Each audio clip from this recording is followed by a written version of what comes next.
कोल्हापुरातल्या कणेरी गावामध्ये बर्निंग ट्रकचा थरार पाहायला मिळाला। नंदुरबारमधून कणेरी मठाकडे कडबा घेऊन जाणाऱ्या ट्रकला विजेच्या तारांचा स्पर्श झाला आणि त्यामुळे ठिणग्या पडून ट्रकमधल्या कडब्याने पेट घेतला। आग विझवण्यासाठी जवळपास कोणतीही यंत्रणा नसल्यामुळे ट्रक चालकाने तब्बल 2 किलोमीटरपर्यंत लांब असलेल्या तलावापर्यंत हा ट्रक चालवत नेला। रस्त्याने जाणाऱ्या अनेकांनी ट्रक चालकाचा हा सगळा थरार मोबाईलमध्ये कैद केलाय। या घटनेमध्ये कोणतीही जीवितहानी झालेली नाही।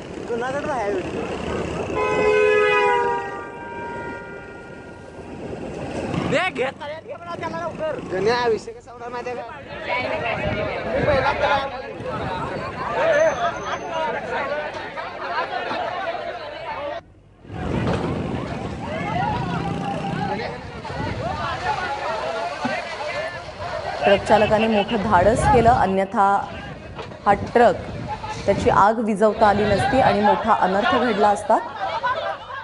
मात्र ही सगळी घटना घडत असताना अनेक लोक आजूबाजूने जात होते। त्यांनी मोबाईलमध्ये हा सगळा व्हिडिओ देखील कैद केलेला आहे। प्रत्यक्षदर्शींचं नेमकं काय म्हणणं आहे या घटनेबद्दल आपण पाहूयात। काल संध्याकाळी आम्ही कणेरी गावातून जात असताना ट्रक गवताने भरलेला ट्रक वरती वायरीला लागल्यामुळे शॉर्ट सर्किटमुळे ट्रक पूर्णपणे पेटला। त्याचं धाडस म्हणता येईल की त्या ठिकाणी जर ट्रक थांबवला असता तर तिचा मोठा स्फोट वगैरे झाला असता। त्यानं धाडसानं 2 किलोमीटरपर्यंत तो ट्रक तसाच चालवत घेऊन ते कणेरी गावाच्या बाजूला एक तलाव आहे, त्या तलावामध्ये ट्रक घेऊन गेला आणि तलावाच्या आतमध्ये सोडल्यानंतर गावातल्या सगळ्या लोकांनी जे हे स्वतःच काहीतरी पेटतं ह्या भावनेनं लोकांनी सगळ्यात तुटून पडून तो ट्रक पाणी मारून विझवला। त्याच्यामुळे मोठा अनर्थ टळला।